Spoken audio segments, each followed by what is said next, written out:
पावसाळा तोंडावर आलेला असताना नाल्याच्या खोलीकरणाकडे प्रशासनाने दुर्लक्ष केल्याच्या निषेधार्थ शिवसेना उद्धव बाळासाहेब ठाकरे आणि वाकोडी परिसरातील ग्रामस्थांनी 3 जून रोजी बुलढाणा रोडवरील बोदवड चौफुलीजवळ तीव्र रस्ता रोको आंदोलन केले। शिवसेना उपजिल्हाप्रमुख गजानन ठोसर यांच्या नेतृत्वाखाली झालेल्या या आंदोलनात शेकडो महिला आणि नागरिक सहभागी झाले। आंदोलनामुळे बुलढाणा रोडवरील वाहतूक काही काळ ठप्प झाली होती।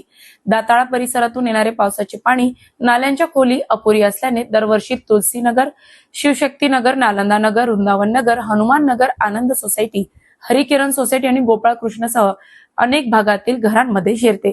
त्यामुळे नागरिकांचे आर्थिक नुकसान होत असून विहीर व बोरवेल दूषित होतात। तसेच साचलेल्या पाण्यामुळे साप विंचवाचा धोका वाढत असल्याची तक्रार ग्रामस्थांनी केली। आंदोलकांनी नाल्याचे खोदकाम करून पावसाचे पाणी नळगंगा नदीपात्रात वळविण्याची मागणी केली। वारंवार निवेदने देऊनही प्रशासनाने दुर्लक्ष केल्याचा आरोप करत आता आश्वासन नको, थेट काम हवे अशी भूमिका ग्रामस्थांनी घेतली। दरम्यान आंदोलनाची तीव्रता लक्षात घेऊन तहसीलदार समाधान सोनवणे यांनी संबंधित विभागाच्या अधिकाऱ्यांची तातडीची बैठक घेतली। यावेळी 2 दिवसात आवश्यक काम सुरू करून बुलढाणा रोडचे पाणी नळगंगा नदीपात्रात वळविण्याच्या सूचना देण्यात आल्या। मात्र 2 दिवसात प्रश्न मार्गी न लागल्यास यापेक्षाही तीव्र आंदोलन छेडण्याचा इशारा गजानन ठोसर यांनी दिला आहे।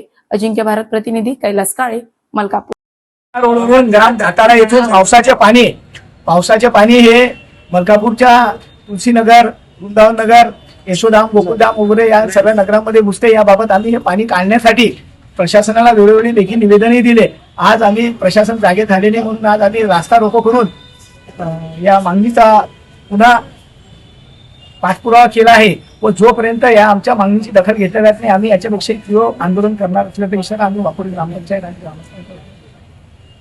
वाकोडी ग्रामस्थ व शिवसेना उभाटाने आंदोलन रास्ता रोको आंदोलन केल्यानंतर तहसीलदार समाधान सोनवणे यांनी आम्हाला त्यांच्या कार्यालयात बोलून घेतले व संबंधित विभागाला लेखी पत्र देऊन त्यांना तात्काळ 2 दिवसात हा प्रश्न मार्गी लावण्याचे सांगितले व आम्हाला तसे आश्वस्त केले। मात्र 2 दिवसांनी जर हा प्रश्न मार्गी लागला नाही तर आम्ही याच्यापेक्षा उग्र आंदोलन करण्याचा इशारा तहसीलदार साहेब यांना दिलेला आहे।